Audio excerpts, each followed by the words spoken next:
A car makes a stop sign and T-bone me. I had to have surgery on my knee and my back. I couldn't work. Brooke was seriously hurt and out of work for months. She knew what to do, and You'll find $6,400 in your pocket. Whether it's bills, rent, groceries, or use this money for whatever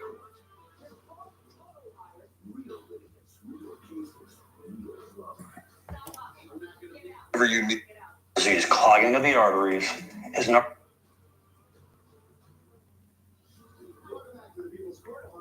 So, do the defendants have to pay the plaintiff for the cost of removing the boat that should have been on the plaintiff's property? Yes, I think so. Now, what about storage? Do they have to pay them for storage? They should pay for storage. But they didn't make a deal about storage. But it's true property. Per se, they have to pay for both storage and removal. Yes. Anybody think, you see the difference between storage and removal here? Yeah, I do. Tika was the top teacher. She should never have left it there.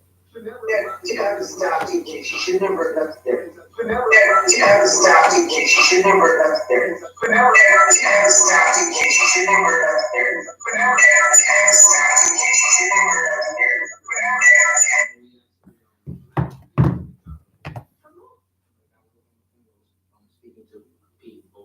One of the things you said in your end of the complaint is that you had worked out a deal where you would pay $50 a month in rent. Yeah, with him over the phone. Right, except that when he comes in the next day, it's not on a trailer.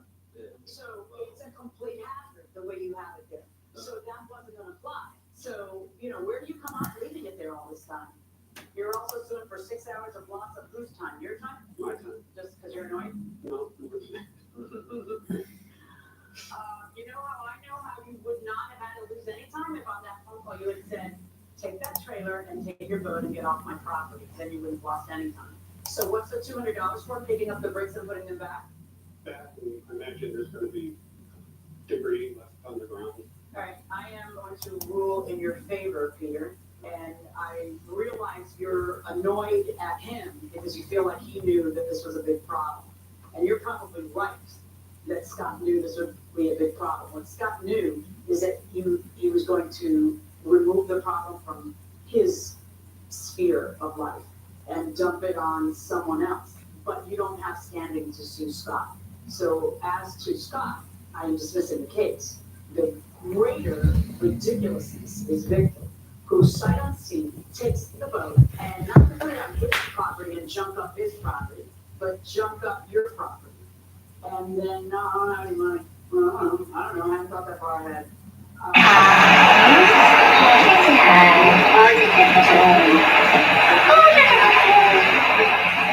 Hi guys, hi JT, hi Teresa, hi Markel, hi Janice, Scott, Julie, Kimbrough, Jesse, Sarah, thank you guys, hello. Kim, Barb, Jamie. Sorry, comments are coming fast. Thanks, Teresa. How am I gonna take it off the bricks? I mean, what did you think you were gonna do? Just sit there and work on the boat for 10, 20 years and then, I'm ruling in favor of the plaintiff and then down to the $2,120 plus the $50 to get rid of the hazardous, so $2,170 for the plaintiff.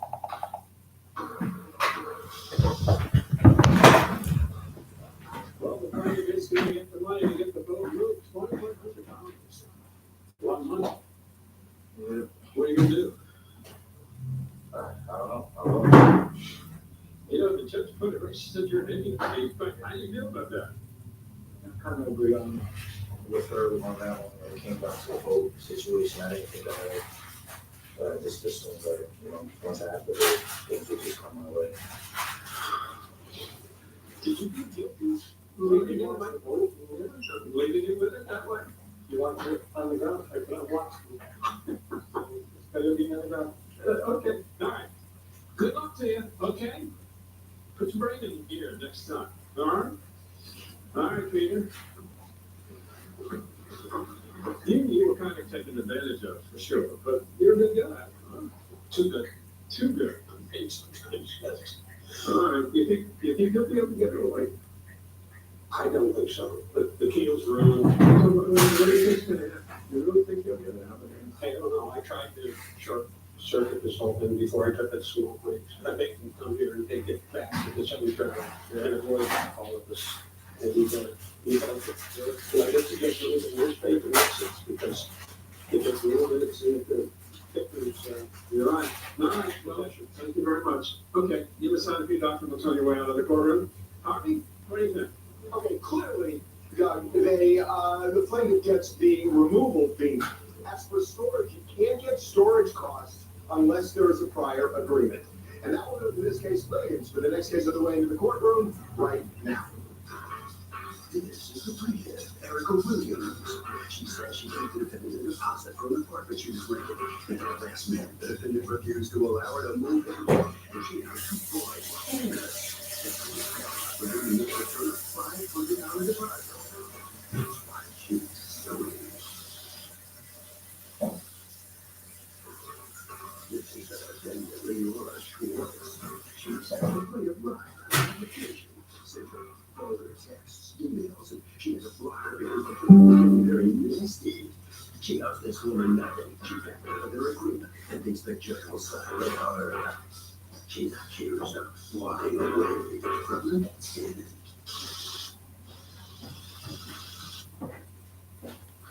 All points, please, your hands.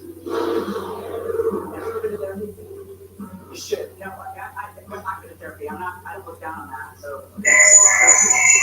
you really should think about what you made a statement on you, and I allowed you to bring out the beast in me. I think you have to take a little responsibility for the beast in you coming out. It's not somebody else who allows that.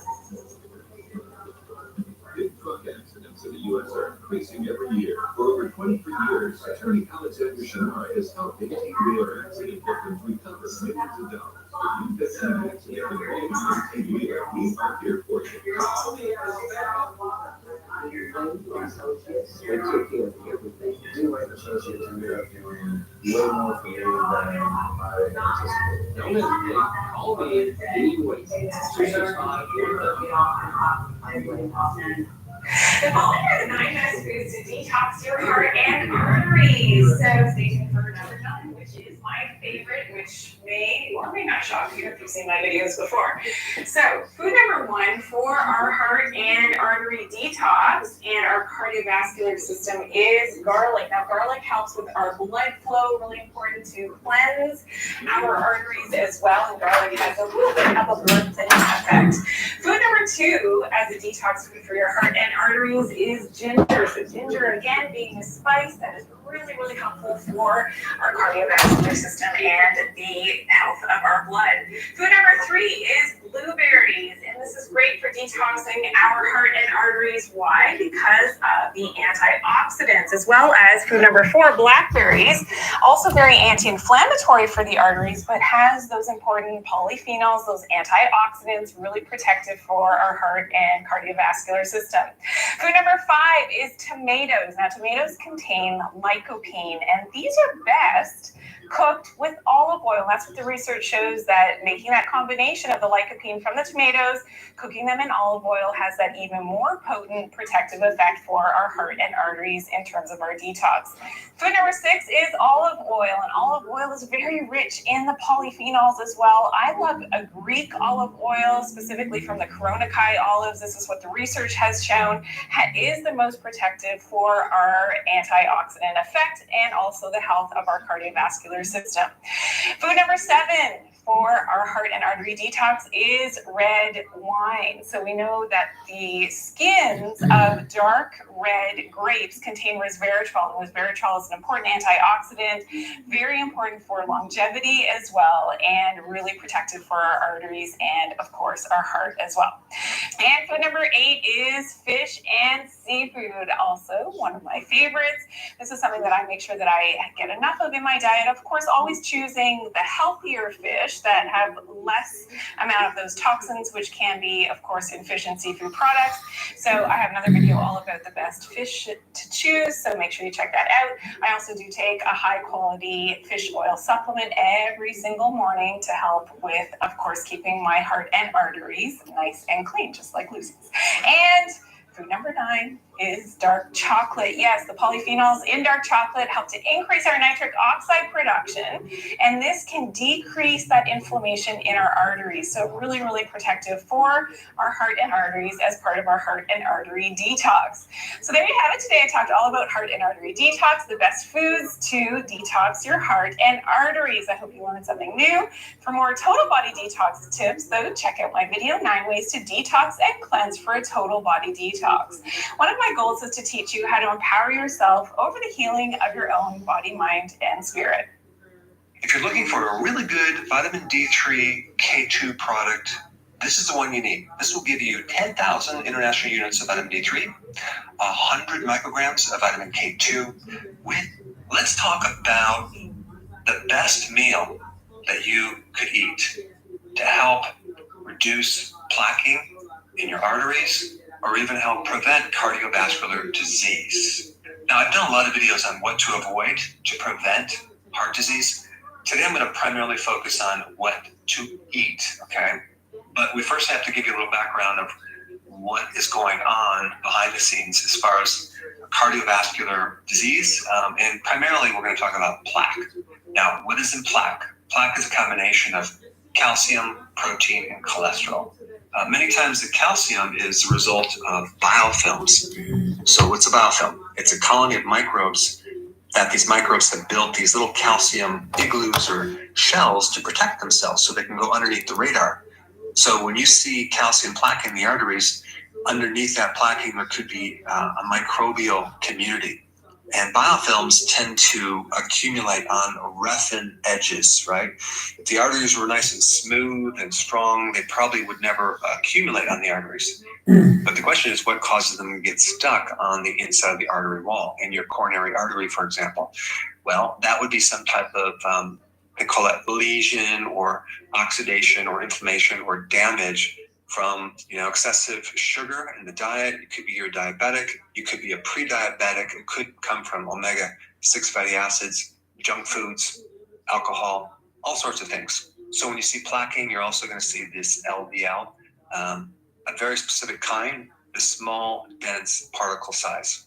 And that's correlated too with a high sugar, high carb diet. And some of this cholesterol in this little package, and that's what the LDL is. It's a protein that carries cholesterol. Cholesterol doesn't exist as cholesterol in the arteries like free floating.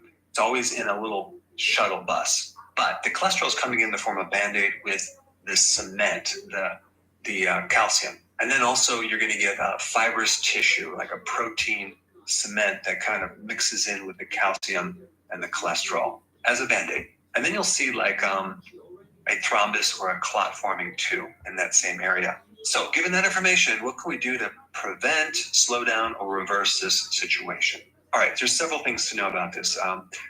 One of the controlling vitamins with calcium is vitamin K2.